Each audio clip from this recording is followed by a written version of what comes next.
नमस्कार, आदाब, सत श्री अकाल, जय भीम, जोहार। मेरा नाम है नवीन कुमार। ईरान के साथ लड़ाई में बुरी तरह पिट चुका अमेरिका अब मुंह छिपाकर भागने की फिराक में है। ईरान के टके से जवाब और कतर, मिस्र जैसे मध्यस्थों के हाथ लगाने से इनकार के बाद डोनाल्ड ट्रंप मुश्किल में फंस गए हैं और अब वो किसी भी तरह से ईरान से चेहरा छिपाकर भागने की जुगत भिड़ा रहे हैं।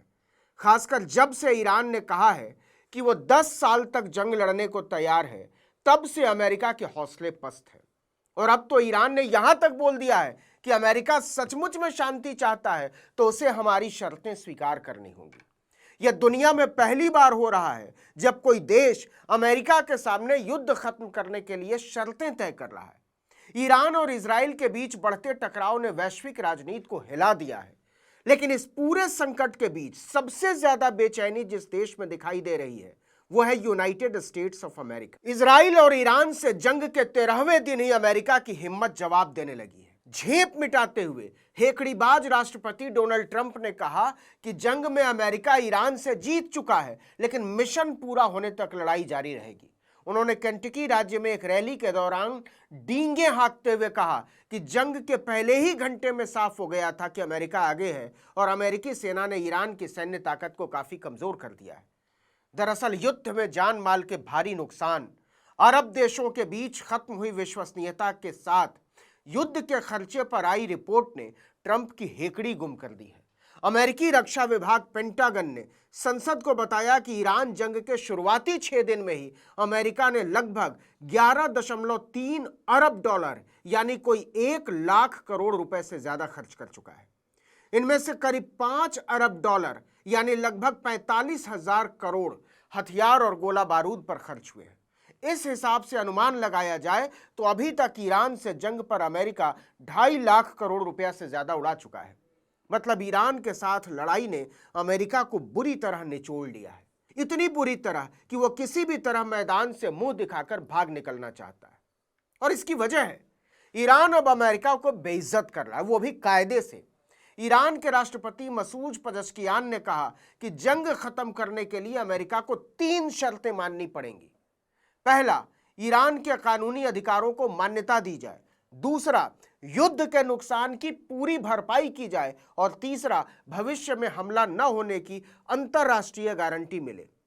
आप इस बात पर हैरान हो सकते हैं कि कोई देश, वो भी ईरान जैसा, अमेरिका को बता रहा है कि या तो शर्तें मानो और नहीं तो युद्ध झेलने के लिए तैयार रहो, हमें कोई दिक्कत नहीं है, अपना देख लो।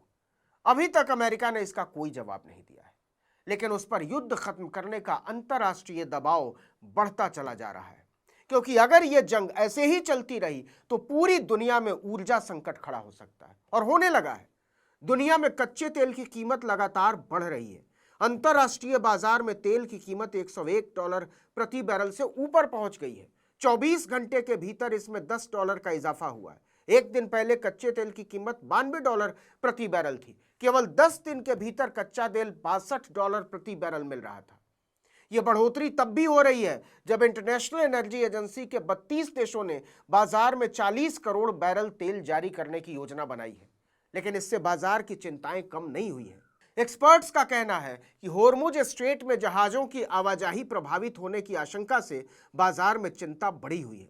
इसी कारण तेल की कीमतों में लगातार उछाल आ रहा है।